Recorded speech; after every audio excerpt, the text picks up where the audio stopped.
Hello hi, मेरा नाम अविनाश। अपने YouTube चैनल में आप सबका फिर से बहुत बहुत स्वागत करता हूं। उम्मीद करता हूं कि आप जहां भी होंगे अच्छे से पढ़ाई कर रहे होंगे। आज सभी स्टूडेंट क्लास 12th के चैप्टर नंबर 1 बायोलॉजी के चैप्टर नंबर 1 से स्टार्ट करने जा रहे हैं। चैप्टर नंबर 1 अब सभी स्टूडेंट के सामने पेश किया जा रहा है रिप्रोडक्शन इन ऑर्गेनिज्म।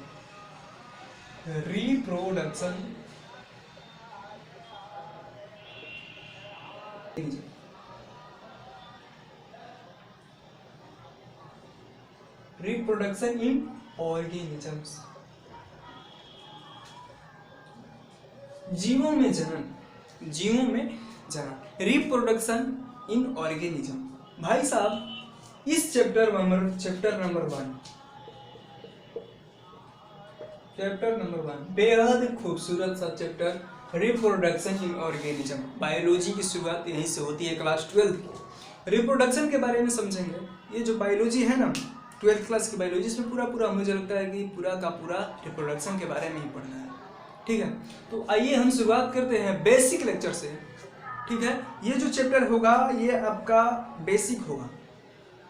इसके बारे में आप सारे स्टूडेंट पिछले क्लास में पढ़कर आ चुके हैं। ठीक है, तो ये आपके एक रिवीजन चैप्टर के रूप में जाना जाएगा। इसमें बहुत सिलेक्टिवली प्रश्न आते हैं, बहुत छोटे छोटे प्रश्न आते हैं और बहुत कम आते हैं, लेकिन इंपॉर्टेंट चैप्टर है, इसको पढ़ना बेहद जरूरी है। Chapter number 1 reproduction in organism. चलिए स्टार्ट करते हैं। इस चैप्टर समझ लीजिए। इस चैप्टर को पढ़ने का स्ट्रेटेजी मैं हमेशा बताता आया हूँ और इस बार भी बता रहा हूँ। एनसीईआरटी बुक खुला होना चाहिए। मेरा क्लास देखने का, मेरा वीडियो देखने का मतलब आपका ये है, फर्ज ये बनता है आपका कि आपके पास एनसीईआरटी बुक खुला होना चाहिए। आपके हाथों में 2, 4, 5 रंगदार कलम होना चाहिए और 4-5 पेजेज होने चाहिए। नोट्स बनाते चलिएगा, क्योंकि मैं अक्सर नोट्स बनाने के लिए टाइम नहीं देता हूँ।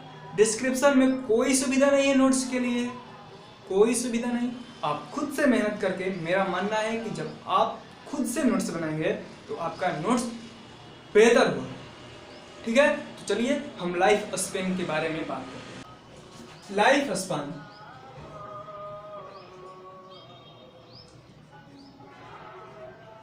हिंदी में बोलेंगे इसको जीवन अवधि। आराम से सभी स्टूडेंट पढ़ते चलेंगे। आज का ये क्लास इंट्रोडक्शन क्लास रहेगा।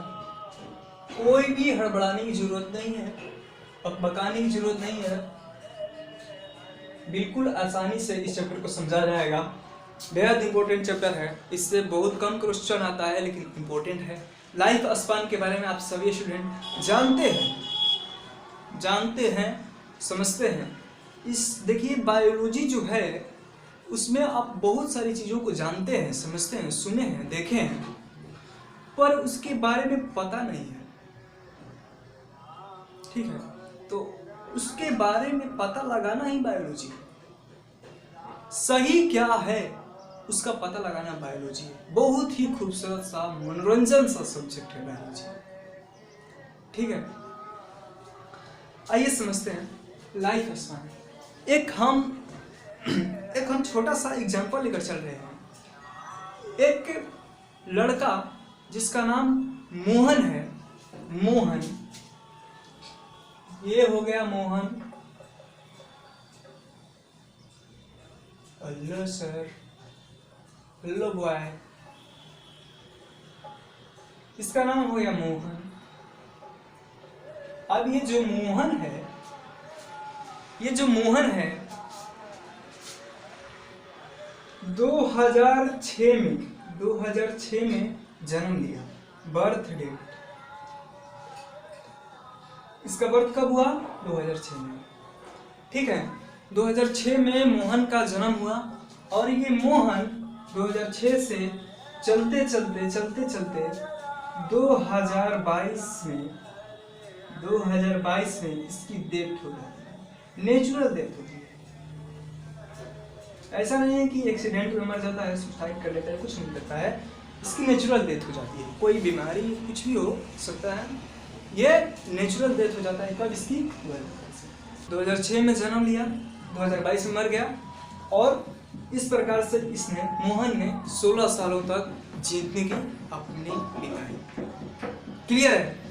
तो भाई साहब यही जो 16 साल है, यही जो 16 साल है, यही जो 16 साल है, इसकी जीवन अवधि। हाँ, मैं कहना चाहता हूं यही बात कि the period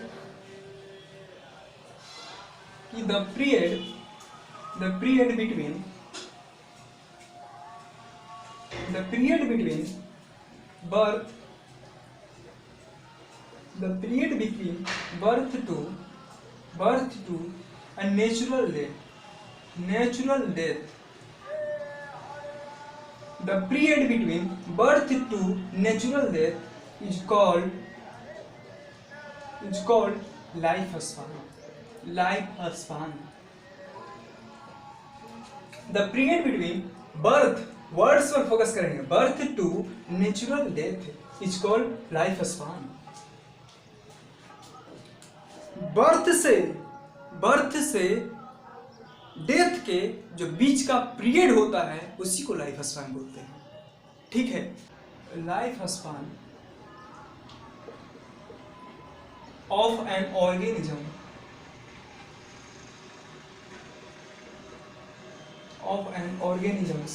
included usually a four stages।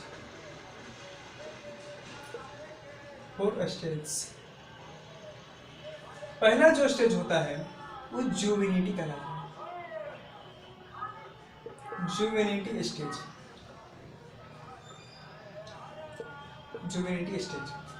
ये कौन सा स्टेज होता है? ये देखिए, जन्म से लेकर के मैच्योरिटी एज तक, मतलब रिप्रोडक्शन से पहले वाले, बिफोर रिप्रोडक्टिव एज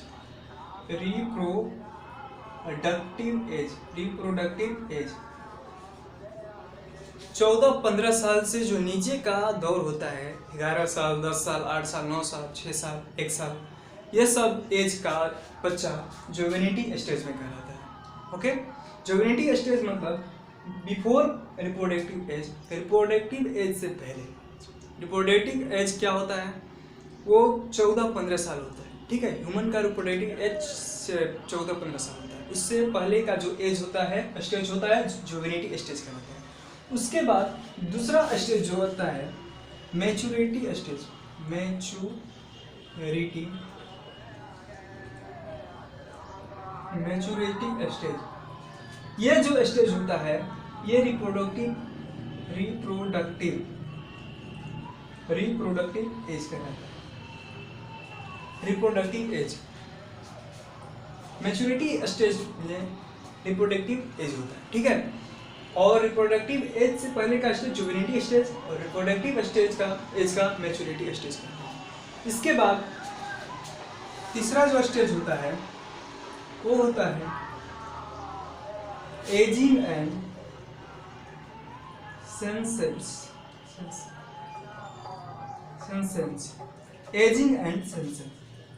ये आफ्टर रिप्रोडक्टिव एज होता है। रिप्रोडक्टिव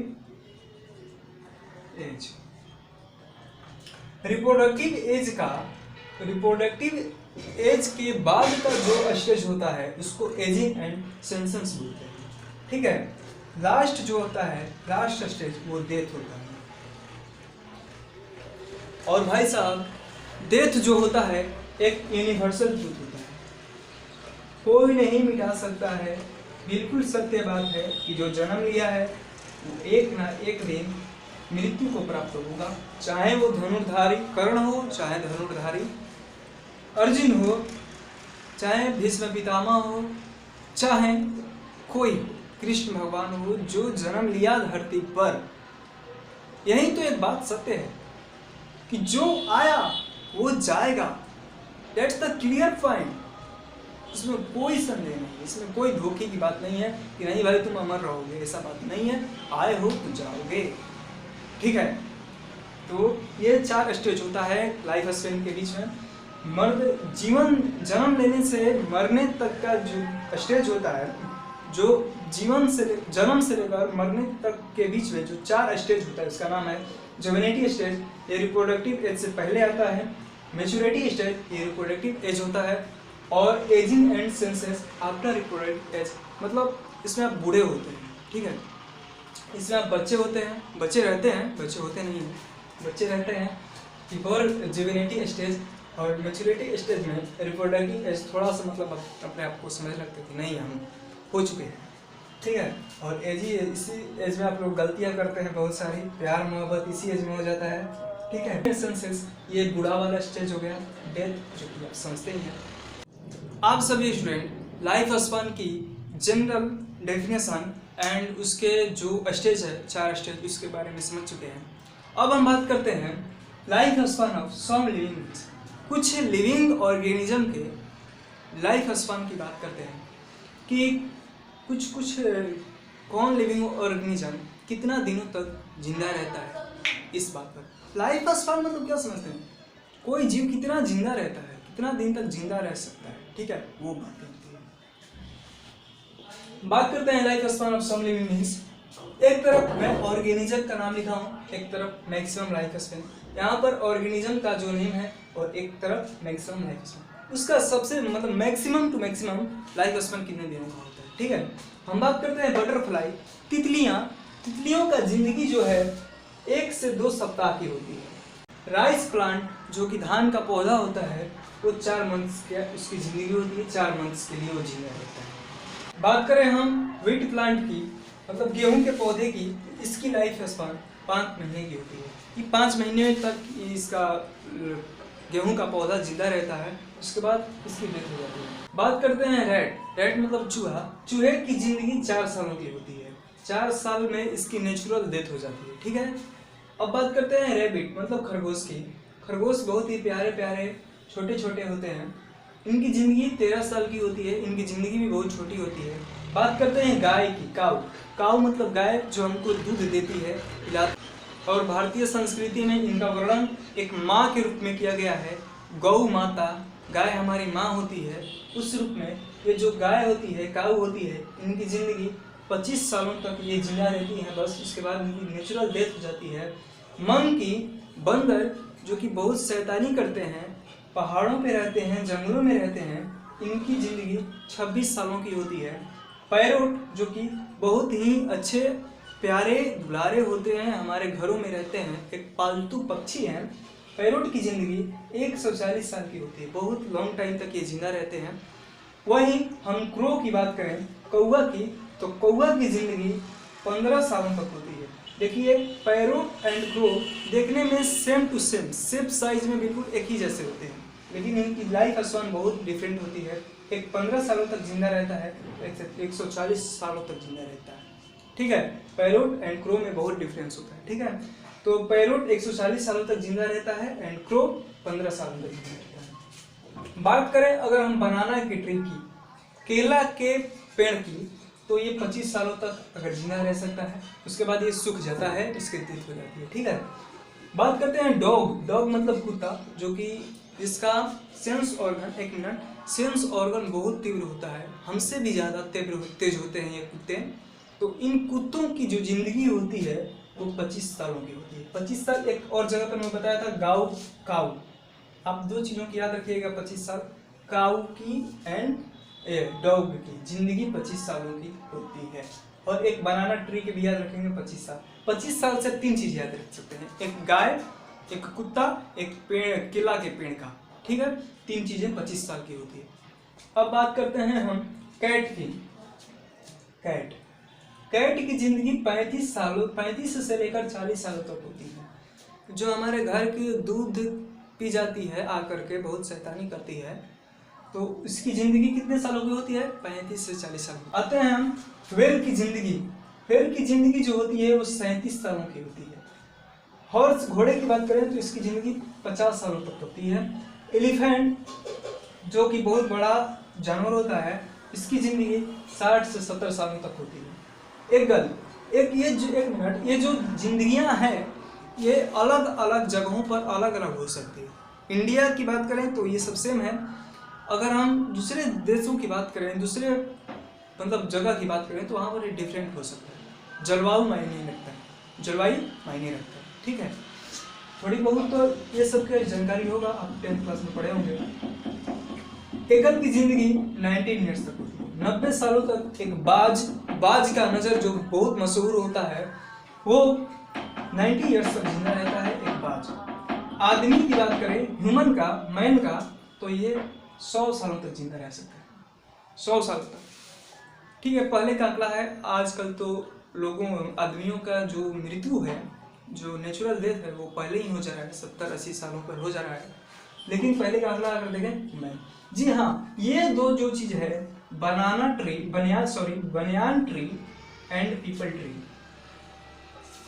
यहाँ पर अंतर है। यहाँ पर मैंने बताया है बनाना ट्री, बनाना मतलब होता है केला, और बनियान मतलब होता है बरगद का पेड़, बरगद का पेड़। अगर मैं बरगद के पेड़ की जीवन की अवधि के बारे में बात करूं तो इनका जो जीवन अवधि है ये 200 साल से 300 साल तक जिंदा रह सकते हैं। जी हाँ, 200 ईयर्स टू 300 ईयर्स तक ये जिंदा रह सकता है बनियान ट्री। बरगद का पेड़ की जिंदगी कितना होता है? 200 से 300 साल। क्लियर है? अगर हम पीपल की बात करूं तो सबसे ज्यादा इसका जिंदगी का जीवन काल होता है 2000 साल से लेकर के 3000 साल तक। बाप रे, बहुत लंबा जीता है ये, 2000 साल से 3000 साल तक। लेकिन अगर आप देखेंगे बनियान ट्री और पीपल के पेड़ में बहुत ज़्यादा डिफरेंस नहीं आएगा, एक ही जैसे दिखते हैं, लेकिन इनकी जीवन अवधि में बहुत ज़्यादा अंतर है। कोई 200 साल जीता है, 300 साल जीता है, ये 2000 साल जीते हैं, 3000 साल जीते हैं। तो ये था आज का क्लास, जिसमें मैंने आपको लाइफ स्पान के इंट्रोडक्शन क्लास बताया। रिप्रोडक्शन इन ऑर्गेनिज्म जो आज चैप्टर शुरू हुआ, इसमें लाइफ स्पान के बारे में मैंने बताया। लाइफ स्पान क्या होता है, लाइफ स्पान में जो 4 स्टेज होता है उसके बारे में जानकारी दी, और कुछ जीवों का, कुछ लिविंग ऑर्गेनिज्म का लाइफ स्पान बताया कि कितने साल तक जिंदा रह सकते हैं। इसको अगर आप नोट कर सकते हैं तो कर लीजिए।